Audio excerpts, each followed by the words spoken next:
Hey, what's going on, guys? Thanks for stopping by the warehouse. My name's Chase, and today we're going to be checking out the Easton Mako ice hockey skate. Now, there's going to be a whole new breed of skates coming out from Easton. It's going to have a lot of characteristics that you might have seen in the MLX skates, because Easton went ahead and bought that company. So you're going to see some of those MLX features. You're going to see some all-new Easton improvements, and this is going to be a totally radical, different type of a skate than what you're used to seeing.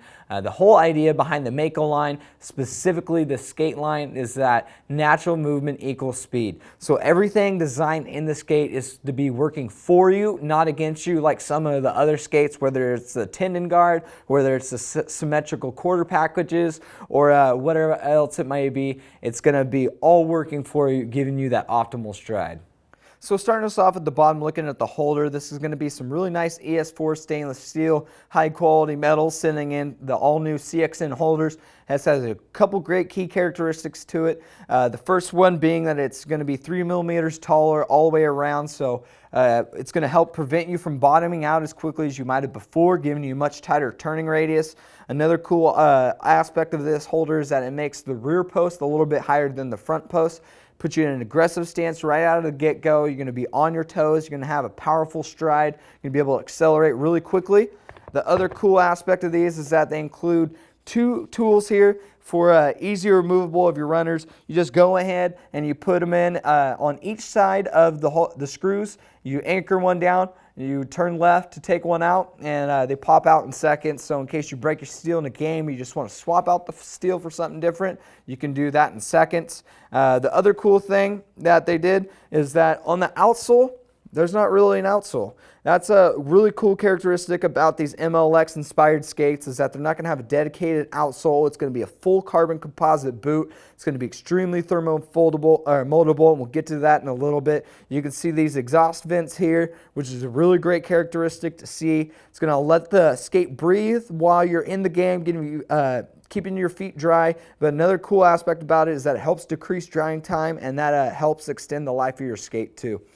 So getting into the quarter package, this is going to be a pretty radical, pretty different than most skates out there except for the MLXs. Like I said, it's going to be a full one-piece boot. So once you heat it up for 16 minutes, it's going to turn to mush. It's going to be really thermo-moldable, one of the most moldable skates I've seen. When I went ahead and baked them, I had some pressure before I baked them in this 4-foot area here. Everything else fit pretty nicely, but it really opened up for me. So if you have a little bit of trouble fit right out of the box, it's going to open up, giving you a really custom, personalized fit. Great to see. Even in the back, it actually tightened it up a little bit. It had some open space in the back. That was really good to see, good to feel, I should say. So now going into the tongue, another great feature on this Mako skate. It's going to be really thick. You have a really solid plastic piece. It's going to be nice and thick on the front. On the back, it's really heavy-duty foams, very comfortable to the touch on the inside too. So it's going to be nice and comfortable against the ankle. And probably my favorite aspect about the tongue is that most tongues go down and they stop right before the toe box. This one extends all the way into the end of the toe box. So that eliminates the negative space when your foot is in the boot. And as you turn, it's going to be able to react a little bit quicker, giving you even more responsiveness. So that was a really great feature that they did on the tongue. And then last thing that they did really cool too is this asymmetrical quarter package. So on the outside of the boot, it's going to be a little bit shorter than what you see on the inside of the boot. And this is for a couple different reasons, really.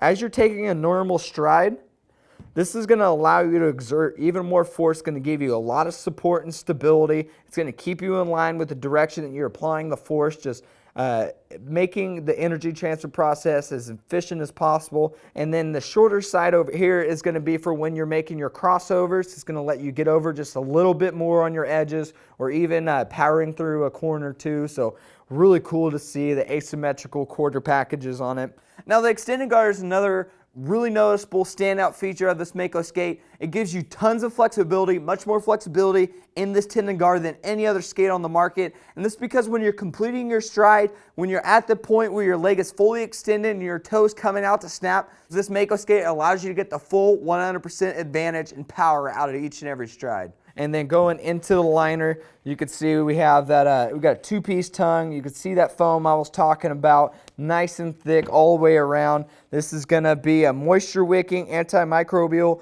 liner. It's going to be very soft to the touch when you feel it in there. So it has a really comfortable fit out of the box if you're lucky enough to have a shape fit like that. But it's going to open up again once you start baking it. Up here you got some padding too. And then I'm going to go ahead and take out the footbed so you could see the carbon fiber all the way in the bottom of the footbed. You're seeing Easton's true colors, and it's not something that you see every day, but really cool to see that full carbon composite boot. So as far as the overall fit goes, it's going to be really shallow as far as this midfoot area goes. It's really shallow this way. It's medium to low volume almost all the way throughout. But since it's that full carbon composite quarter package, just boot in general, it's going to be very forgiving once you heat it up for the 16 minutes and you bake them. So if you have a wider foot, go with that double E. Make sure you go ahead and bake it, and you're going to have an unbelievable custom fit. So for even more information about these Easton Mako ice hockey skates, be sure to check it out at icewarehouse.com.